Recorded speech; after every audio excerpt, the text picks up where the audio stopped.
Hi hello welcome back to my channel. This is my trip to Arunachalam. ఇక్కడికి నేను second time వచ్చాను. యాక్చువల్గా నాకు ఎప్పుడు మైండ్ బాగాలేకపోయినా ఈ రీసెంట్ టైమ్స్లో నాకు గుర్తొచ్చేది ఒకటి టెంపుల్స్. సో శివుడు is my only strength these days. నాకు ఏ ఎమోషన్ వచ్చినా I will share him first. And Arunachalam అనేది నాకు ఒక ఎమోషన్. మేము రావడమే ఈవినింగ్ అయింది. సో ఫ్రెష్ అప్ అయ్యి మేము గిరి ప్రదక్షిణ చేద్దాం అనుకుంటున్నాం ఈసారి. సో స్టార్ట్ చేద్దామని వెళ్ళేసరికి లిటరల్గా ఆ క్రౌడ్ చూసి అసలు ఏం అర్థం కూడా కాలేదు. అసలు ఏంటి ఇంతమంది ఉన్నారు అని కనుక్కుంటే, సో ఆ రోజు గురు పౌర్ణమియో సంథింగ్ ఏదో ఉండే. సో నేనైతే షాక్ అయ్యా, ఈ అంటే ఇంత క్రౌడ్లో దర్శనం చేయగలుగుతామా లేదా అనేది. సో చూడాలి. సో మేము అరుణాచలం రీచ్ అయిపోయాం అన్నమాట. సో ఇప్పుడైతే గిరి ప్రదక్షిణ స్టార్ట్ చేస్తున్నాం. చాలా రష్ ఉంది.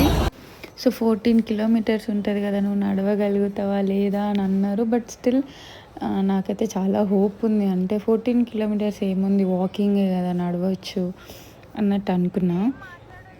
బట్ ఒక్క పాయింట్లో ఈ క్రౌడ్ని చూసి ఒకేసారి భయం వేసింది. అంతేగాని నాకు వాకింగ్ అనేది ఓకే. మనం అంటే ఆ శివుడి దగ్గరికి వెళ్ళాలి అని అనుకున్నప్పుడు ఇంకా వాకింగ్ అనేది జస్ట్ మ్యాటర్స్. సో మేమైతే ఫస్ట్ యమలింగం నుంచి స్టార్ట్ అయ్యాం. అంటే ఒక అంకుల్ గైడ్ చేశారనమాట. తన వాళ్ళ ఇంటికి వెళ్ళి ఫ్రెష్ అప్ అయ్యి వచ్చాము మేము. సో తను ఎక్కడి నుంచి స్టార్ట్ అయినా మళ్ళీ మనం ఆ పాయింట్ వరకు రావాలి అంతే ఓవరాల్ గిరి ప్రదక్షిణలో. సో మేమైతే యమలింగం నుంచి స్టార్ట్ చేసాం గిరి ప్రదక్షిణ. సో స్టార్ట్ చేశాక మైండ్లో చాలా రన్ అవుతూ ఉండే. అంటే అరుణాచలం అనేది ఓకే, టెంపుల్స్కి ఎప్పుడైనా విజిట్ అవుతాం. బట్ అరుణాచలం అనేది నాకు మైండ్ చాలా స్ట్రెస్ఫుల్ ఉంది అన్నప్పుడు నేను వెళ్ళాలి అనుకునే ఒక ప్లేస్ అరుణాచలం. సో ఇక్కడ మేబీ డ్యూరింగ్ ప్రదక్షిణ తినచ్చో లేదో తెలీదు. బట్ మేము ఆ రోజు ఫుల్ ట్రావెలింగ్ చేసాము. ఇంకా బయట కూడా ఏం తినలేదు. అప్పటికి ఓకే తినొద్దు అని అనుకున్నాం. కానీ ఒక బామ్మ పొంగనాలు చేస్తుంది. సో అక్కడే తను కూర్చొని చేస్తుంటే ఓకే, ఇప్పుడు ఫుల్ గిరి ప్రదక్షిణ చేయడానికి కూడా ఓపిక ఉండాలి కదా. సో ఓకే చలో అనేసి నేను తినేసా. ఇంకా ఎందుకంటే ఓపిక లేకుండా స్ట్రెస్తో చేయడం కంటే మంచి మైండ్ సెట్తో చేయడం బెటర్ అనేది నా ఒపీనియన్ అంతే. So before I thought okay, అంటే గిరి ప్రదక్షిణ అంటే కొంచెం మన ఎనర్జీ ఉన్నంతసేపు కొంచెం క్విక్గా నడుద్దాము అని అనుకున్నా. బట్ ఈ క్రౌడ్ ఎలా ఉంది అంటే మనకు ఆ స్కోప్ లేదు. అంటే ముందుకి ఓకే కొంచెం ఫాస్ట్గా వెళ్దాం. సో అఫ్కోర్స్ మనం నడుస్తూ ఉంటే ఎనర్జీ అనేది డ్రైన్ అవుతూ ఉంటుంది. సో నేను స్టార్టింగ్ కొంచెం క్విక్గా వెళ్తూ ఇంకా అవుతుందిలే అని అనుకున్నా. బట్ ట్రస్ట్ మీ, నాకు ఎక్కడ కూడా అంటే నాకు ఫీల్ రాలేదు. అంటే నేను నడవగలుగుతానా లేదా, అంత ఓపిక ఉంటుందా లేదా అనేసి అని అనుకున్నా. హలో, సో ఆల్మోస్ట్ ఫినిష్ అయిపోయింది.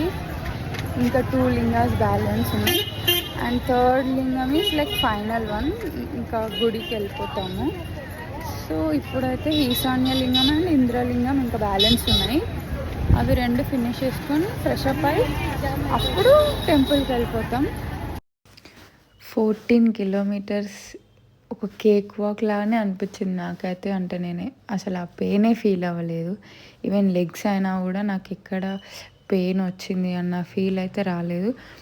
బట్ ఆల్మోస్ట్ ఎండింగ్కి వచ్చేసాము కదా. సో లాస్ట్లో ఏంటి అంటే రోడ్ మొత్తం చిన్న చిన్న స్టోన్స్ ఉండడం వల్ల అట్ ద ఎండ్ లాస్ట్లో ఇంకా అలా అనిపించింది. బట్ ఓవరాల్ ఎక్స్పీరియన్స్ అయితే నేను చెప్పా కదా, అరుణాచలం అనేది నాకు ఇంకా చాలా పీక్స్లో ఉన్నప్పుడు వెళ్తా. సో మేబీ నేను నాకు అది మైండ్‌లో లేదు నేను గిరి ప్రదక్షిణ చేస్తున్నా. సో, నేను ఎప్పుడెప్పుడు లైక్ ఆ శివుడిని దర్శనం చేసుకోవాలి అన్న ఇదిలోనే ఉండే. బట్ ఆ రోజు నాకు ఒక ఇన్సిడెంట్ జరిగింది. యాహ్! అది నేను తర్వాత చెప్తా. సో, మేమైతే ఆల్మోస్ట్ ఇంకా రీచ్ అయిపోయాం. ఇది మెయిన్ ఎంట్రన్స్ ఆఫ్ టెంపుల్ అనమాట. ఫైనల్‌గా గిరి ప్రదక్షిణ అయితే అయిపోయింది. సో, ఫ్రెష్ అయ్యి టెంపుల్‌కి వెళ్ళేలోపు I got my periods. So, that was very emotional for me. I don't know whether it's a good sign or bad sign, but whatever happens I will take that. So, నాకైతే at least నేను గిరి ప్రదక్షిణ complete చేశా అని అనిపించింది. So my bad luck నేనైతే దర్శనం చేసుకోలేదు. సో అక్కడ నుంచి తిరుపతి వెళ్ళినాం. నేను ఇంకా దర్శనంకి వెళ్ళలేదు, కానీ వీళ్ళైతే టెంపుల్కి వెళ్ళి వచ్చి ఇంకా తిరుపతిలో దర్శనం చేసుకొని మేము అక్కడ నుంచి హైదరాబాద్ స్టార్ట్ అయిపోయాం. So whatever happens just be happy. Okay, bye bye.